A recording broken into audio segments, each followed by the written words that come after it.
Hello class, I'm Mr. Kyle, And I'm Miss Paige. and today we'll be talking about symmetry in nature and how it's found in everyday life. So to start off, we want to talk about symmetrical shapes and asymmetrical shapes. This shape here is a square. It's symmetrical because it's the same on both sides. And this shape is not the same on both sides. Each side is different, so it's asymmetrical. And here is an artist, Carl Benjamin, that creates a lot of art that uses symmetry. As you can see, if you put a line right down the middle, it is the same on both sides, as well as if you put a line in the middle, horizontally. We're also going to be talking about nature and how a lot of things we see every day in nature are symmetrical. So here you can see a dragonfly.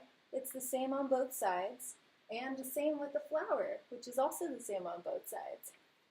A lot of factors that go into symmetry are patterns and repetition. As you can see in the flower, there is a lot of repetitions, which means that it's something that is repeating itself. So these petals are being repeated over and over again, as well as the dragonfly, where it's repeated on both sides. And so what we're going to be doing today is we're going to make a flower. We're going to make your own symmetrical flower. So we're not going to be using asymmetry, we're going to use symmetry. So your flower should look pretty much the same on both sides. So what we're going to need is glue, scissors, a piece of white paper, and colored paper. So first thing we're going to do is choose out any color that you want, and we'll make a medium-sized circle.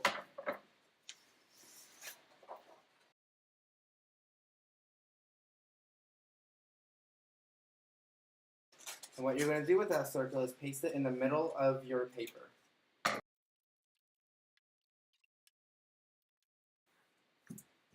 And the next step is we're going to cut out shapes.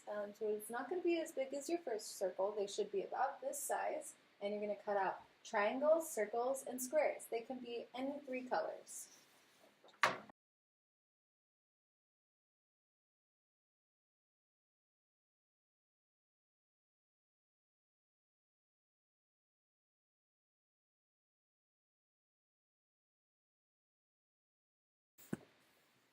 Alright, so now we have our shapes. Our circles, our squares, and our triangles. Exactly. So now what we're going to do is we're going to paste them to the page and start building our flower. Make sure that they're the same on both sides so that they are symmetrical, like how you can see in this picture or our example that Miss Paige did. Here's another example. So are we going to worry about if it doesn't look exactly like a flower? No. We're just making our own flower here. And the only thing we have to worry about is that it's the same on both sides.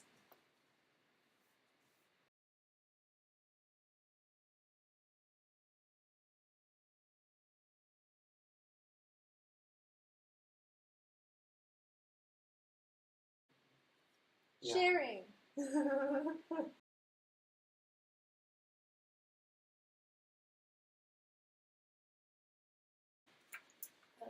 All right, class, show everybody what your projects look like. This one is ours.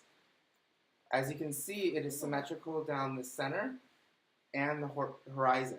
Oh, this is a very pretty flower, Kyle. Thank you. So is yours, Miss Paige. Thank you. So what did we learn today, class?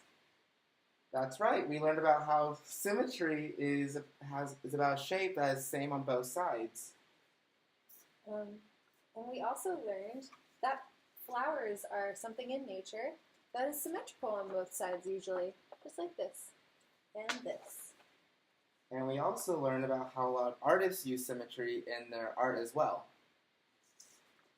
The reason that artists like to use symmetry in their work is to create a more balanced image, just like this one.